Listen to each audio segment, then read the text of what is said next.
Ciao a tutti, bentornati allo Scrigno del Calcio e alla rubrica Sfogliando gli album. Siamo arrivati agli album che ho fatto anch'io, anche se ora vi racconto una chicca di questo album 88-89 che vi mostro nella sua copertina con Roberto Donadoni con la maglia della nazionale e con tutti gli scudetti delle 18 squadre, il primo campionato a 18 squadre della Serie A. Come vi ho detto già in un'altra occasione, mi piacciono moltissimo gli album in cui oltre alla figura principale ci sono gli scudetti delle squadre che partecipano alla Serie A.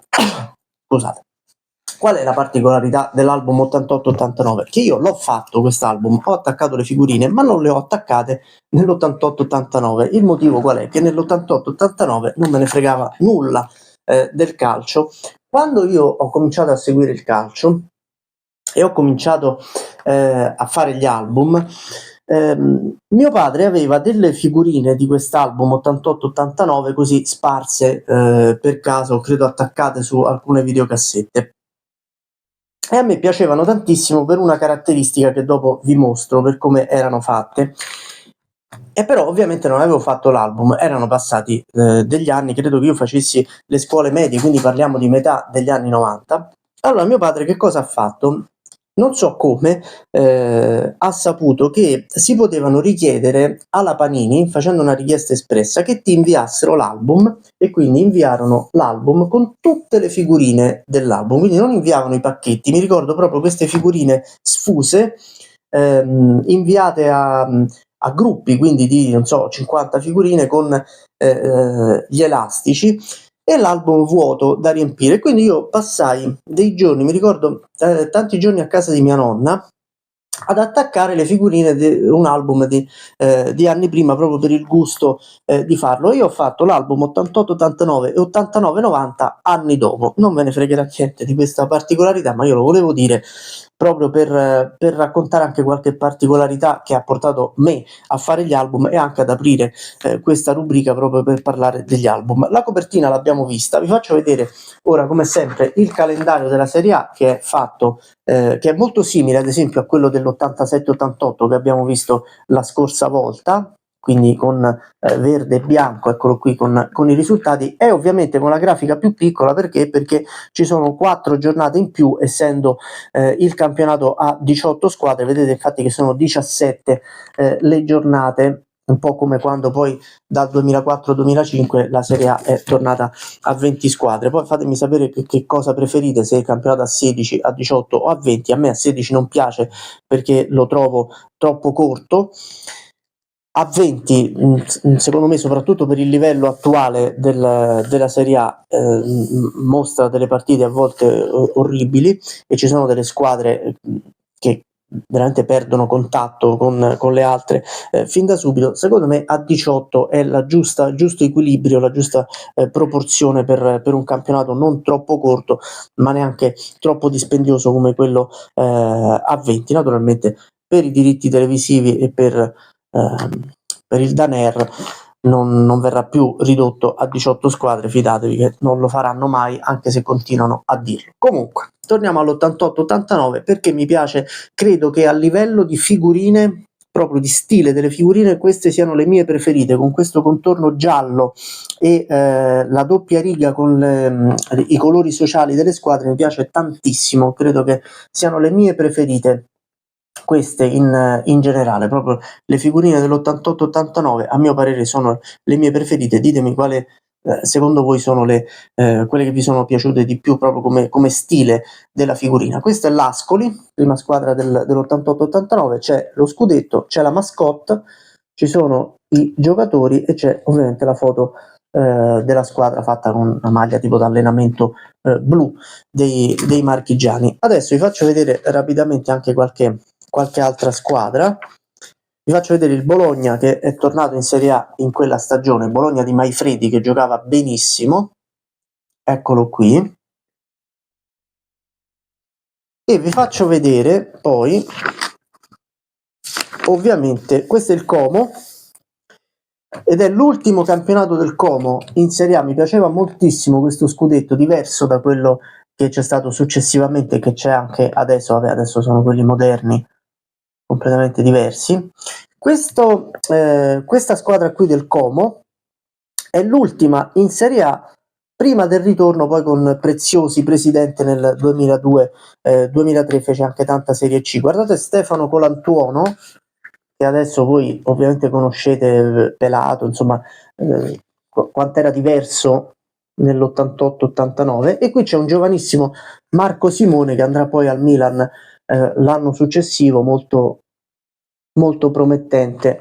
Fu una delle poche note liete di quel Como, di quell'88-89 con retrocessione.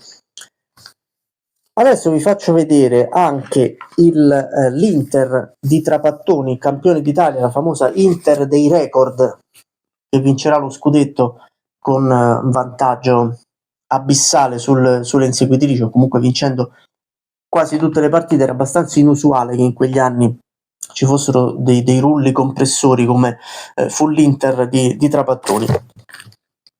Questa invece è la Juventus, che invece non andò benissimo, Juventus di Zoff. Poi vi faccio vedere la Lazio, tornata in Serie A alla fine della stagione 87-88, come vi avevo detto l'altra volta. Questa è la Lazio di Giuseppe Materazzi, tornata in Serie A dopo qualche anno. E poi c'è il Milan, campione d'Italia in carica. Vi faccio sempre vedere la squadra che ha lo scudetto sul petto. Il Milan non riuscirà a vincere quel campionato, ma si accontenterà, tra virgolette, di stravincere la Coppa dei Campioni, tornando sul tetto d'Europa dopo 20 anni. Queste qui sono le figurine che vi dicevo che erano attaccate sulle videocassette di mio padre. Io dissi no, queste sono troppo belle con questo contorno giallo, insomma diedi probabilmente talmente tanto il tormento ai miei che alla fine mi fecero avere questo album. Questo è il Napoli, che visse una stagione un po' interlocutoria prima di rivincere lo scudetto l'anno dopo. Eccolo qua. E poi vi faccio vedere il Torino, che dopo anni e anni di Serie A finì in Serie B. Eccolo qui, Torino che la stagione 89-90 la disputerà in Serie B. Eccolo qua, il Torino. Qual è la particolarità dell'album 88-89? Ve la faccio vedere subito. Erano questi adesivi, La tua domenica calcistica, in cui praticamente questi qui erano degli adesivi trasparenti, ma non rimanevano attaccati fissi come le figurine, erano fatti di probabilmente la colla, diciamo la parte adesiva si staccava facilmente, per cui si poteva creare ogni domenica la giornata calcistica che c'era. Vedete qui è messo in ordine alfabetico, ma ovviamente ci fosse stato Ascoli Bologna si potevano interscambiare un po' le figurine, e qui si poteva fare la classifica, che qui è sempre messa in ordine alfabetico a seconda di come cambiava la classifica. Erano tutte cose che oggi probabilmente con internet non interesserebbero neanche a nessun bambino, che non avrebbe nessun motivo di comporre una cosa del genere, ma all'epoca vi assicuro che era veramente una grande particolarità.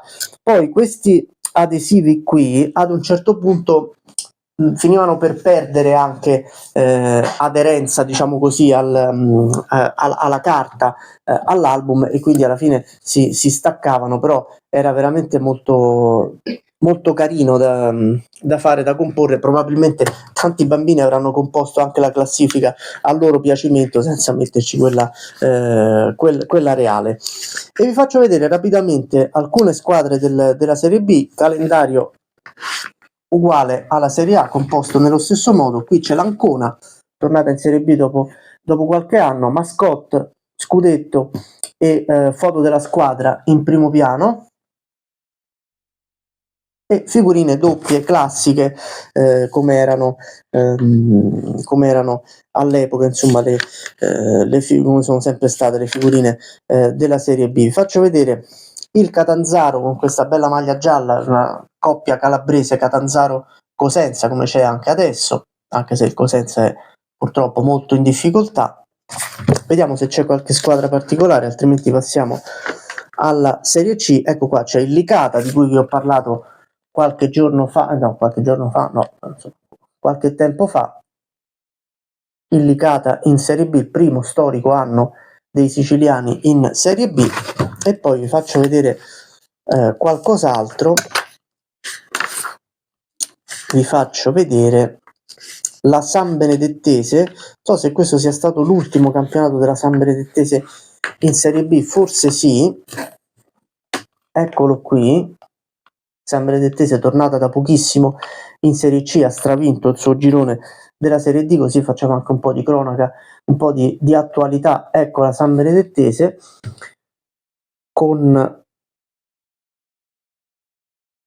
eccoli qui, addirittura con Adriano Bonaiuti in panchina, poi storico portiere del Padova in Serie A. E questa è la Serie C. La C1, come sempre non c'è la C2 in questi album, c'è la C1, qui ci sono tutti gli scudetti, e qui invece ci sono le squadre, la figurina delle squadre con tutte le squadre del girone A della C1.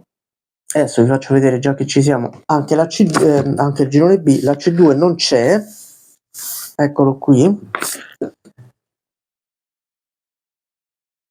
ed è un album come erano all'epoca, un po' con meno pagine. Vedete, addirittura non ci sono neanche le coppe dietro, non c'è il resoconto degli europei dell'88 che si erano appena conclusi, e l'album finisce proprio così, con la C1, e dietro c'è la modalità per richiedere e completare la raccolta. Questo è l'album dell'88-89. Io vi aspetto la prossima settimana con l'89-90. Insomma, ci avviciniamo ad ampie falcate agli anni 90 e alle raccolte della mia generazione. Avanti tutto.